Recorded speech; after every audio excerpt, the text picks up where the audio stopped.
Welcome back to the Visual Storytelling Podcast. My name is Fred Ranger.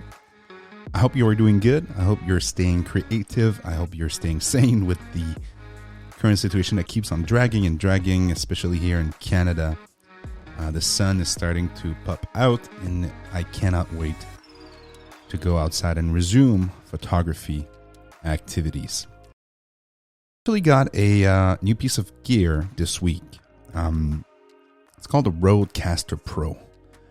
And it is quite an investment when you think about it, because it's a console that allows you to record your podcast right on the console through a small SD card. And you also have all of these very cool pads on the right where you can, cue in some laughs or some applause,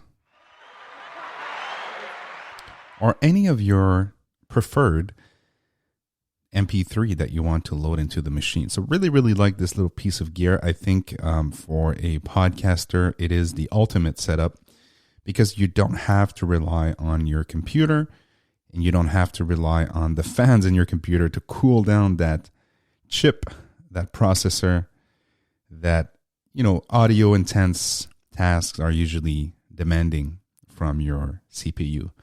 So great little addition to the kit. How does my voice sound? I'm trying to find the right balance between getting that representation of my voice, which is a pretty deep and low voice. I did some settings, some tweakings.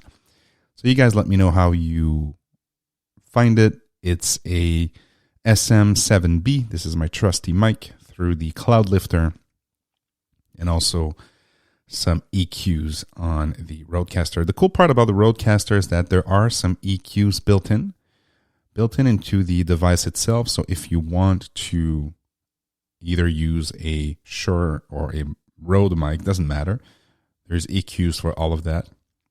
But more importantly, there's EQs for stuff like a dynamic microphone, or there's phantom power, so you can power your Cloud Lifter. So again, very, very versatile little board. There's 4 entries, so you can plug in 4 mics at the same time. So very good if you're doing interviews, whether if it's on-site or off-site.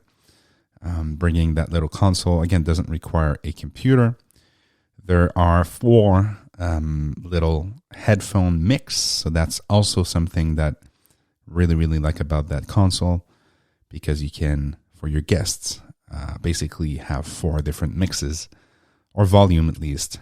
So some people like it louder and some people like it quieter, so you can provide that for your different guests on the show. Speaking of guests on the show, the other cool part about that board is that it does include some input that you can plug in. So whether it's a phone, and the phone can be plugged in through a jack, so 8th millimeter jack, or Bluetooth.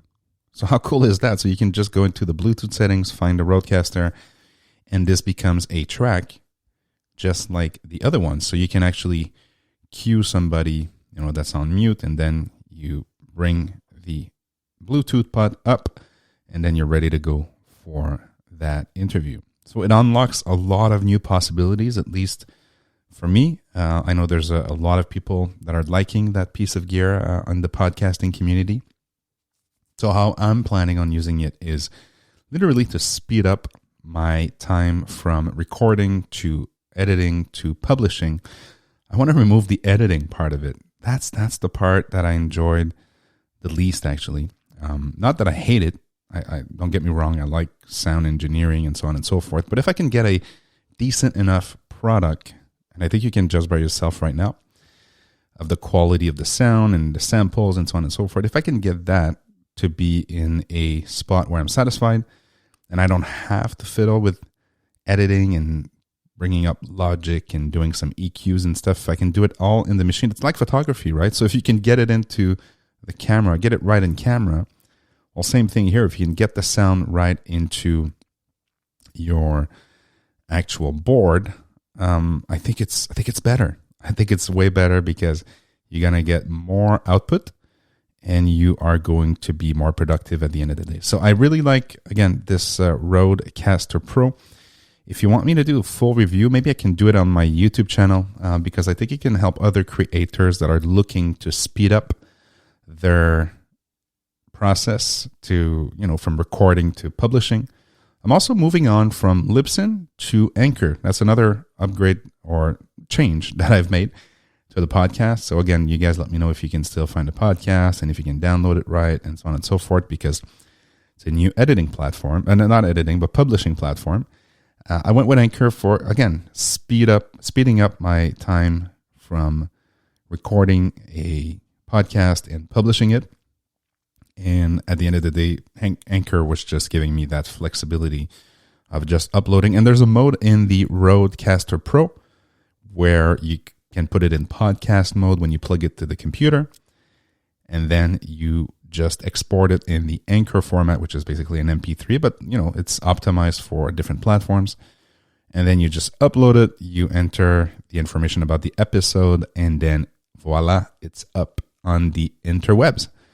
So that's my little update from a podcast standpoint. I haven't been very active over the past few weeks. Lots happened.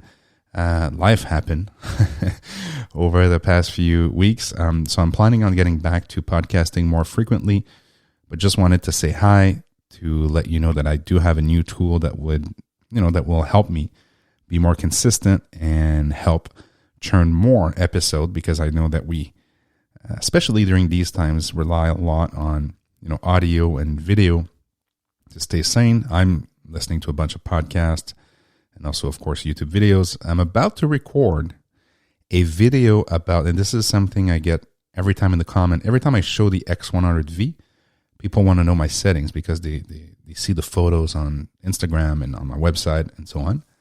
And I want to know my settings. One of my most preferred video of 2020 was my XT3 settings video. And I know that back then when I was younger, well, not that long ago, hopefully, when I was starting off in photography, I was craving for those videos because sometimes you just buy a piece of gear and you don't know how it works. So there's, of course, YouTube and podcasts and so on and so forth to help you get set up and be ready to shoot as soon as possible.